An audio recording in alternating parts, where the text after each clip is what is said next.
নমস্কার বন্ধুগণ, আমরা প্রত্যেকেই ঘুরতে ভালোবাসি, বিশেষ করে বিদেশে। তাই বিদেশে যাওয়ার জন্য কি কি লাগবে, প্লেনের টিকিট কিভাবে কাটবেন বা কোন গেট দিয়ে ঢুকতে হবে, সব কিছুই বিবরণ দিয়ে দিচ্ছি। স্কিপ না করে দেখুন আর এখনই চ্যানেলটিকে সাবস্ক্রাইব করুন প্লিজ। আর ভালো লাগলে লাইক ও কমেন্ট অবশ্যই করবেন। চলুন শুরু করা যাক। যে কোনো দেশে যেতে গেলে প্রথমেই এয়ার টিকিট কাটবেন অত্যন্ত সতর্কতার সঙ্গে। যেমন পাসপোর্টে যে নাম লেখা আছে সেই নামেই টিকিট কাটবেন, আর ডেট অফ বার্থ ঠিক করে লিখে ভালো করে চেক করে তবেই টিকিট কনফার্ম করবেন। যদি নামের বানান ভুল হয় তাহলে অনেক টাকা ফাইন লাগবে, অথবা আপনাকে যেতে দিতে নাও পারে। তারপর আপনি যেখানে যাবেন সেখানকার হোটেল বুক করবেন। সেখানে দেখবেন যে হোটেলের অ্যাড্রেসটা ঠিক আছে কিনা, সেই অ্যাড্রেসটা ঠিকঠাক করে খাতায় একটা কাগজে লিখে নেবেন। কারণ ভিসা অ্যাপ্লাই করার সময় অ্যাড্রেসটা লাগবে। এরপর ভিসা অ্যাপ্লাই করবেন। যদি অনলাইনে করা সম্ভব হয় তাহলে নিজে বা সাইবার ক্যাফেতে গিয়ে অ্যাপ্লাই করবেন। কি কি লাগবে তাহলে এবার দেখুন। 1 নম্বর হচ্ছে পাসপোর্ট, 2 নম্বর পাসপোর্ট সাইজের রিসেন্ট ফটো, 3 নম্বর এয়ার রিটার্ন টিকিট, অর্থাৎ আপনি যে ব্যাক করবেন তার রিটার্ন টিকিট, আর 4 নম্বর হচ্ছে হোটেলের বুকিং হোটেল, অর্থাৎ সেখানে যে অ্যাড্রেস আছে সেই অ্যাড্রেস। তাহলে সব কিছুই হয়ে গেল।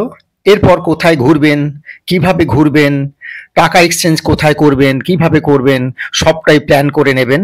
অথবা আমার পরবর্তী ভিডিও দেখবেন, সেখানে আমি ডিটেলসে উল্লেখ করে দেব যে কিভাবে টাকা এক্সচেঞ্জ করা বা কোথায় ঘুরবেন, কিভাবে অনলাইনে বুক করবেন, সবটাই আপনাকে জানিয়ে দেব। হাই গাইজ, আমি চলে এসেছি কলকাতা এয়ারপোর্টে। যাব ভিয়েতনামে গিয়ে সমস্ত ছবি, বিভিন্ন জায়গায় যে ঘুরবো তার ভিডিও সমস্তটাই আপলোড করব, আপনারা দেখতে থাকুন। এরপর যেদিন যাবেন সেদিন এয়ারপোর্টের 4 নম্বর গেট দিয়ে ঢুকবেন, কারণ এই গেট হলো ইন্টারন্যাশনাল ফ্লাইট ধরার জন্য। হাতে রাখবেন শুধু পাসপোর্ট আর ভিসা, আধার কার্ডের কোনো ভ্যালু নেই। এরপর ভিতরে EF বা ডি কাউন্টারে যাবেন, যেখানে আপনার ফ্লাইটের কাউন্টার, যে ফ্লাইট ধরবেন সেই কাউন্টারে যাবেন, গিয়ে ওখানে চেক করে নেবেন। তারপর ওখানেই বলে দেবে কোন নম্বর গেটে ইমিগ্রেশন হবে, ইমিগ্রেশন গেটে আপনি চলে যাবেন।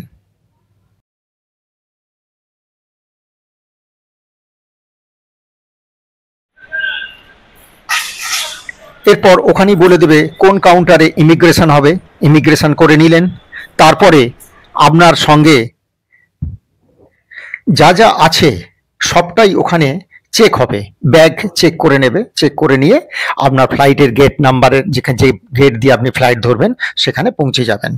তারপরে সময় হলে টিকিটটা দেখিয়ে আপনি ফ্লাইটে উঠে যাবেন, আর ফ্লাইটের ভিতরে প্রবেশ করে আনন্দের সাথে আপনি ফ্লাইটে ভ্রমণ করুন।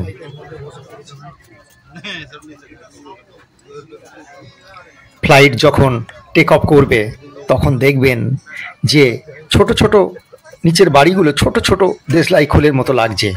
দিনের বেলা হলে তার প্রকৃতি আলাদা, তার সৌন্দর্য আলাদা, আর রাতে হলে তার আর এক সৌন্দর্য, যেন মনে হয় ফুল ফুটে আছে, সাদা সাদা ফুল ফুটে আছে শহরের মধ্যে।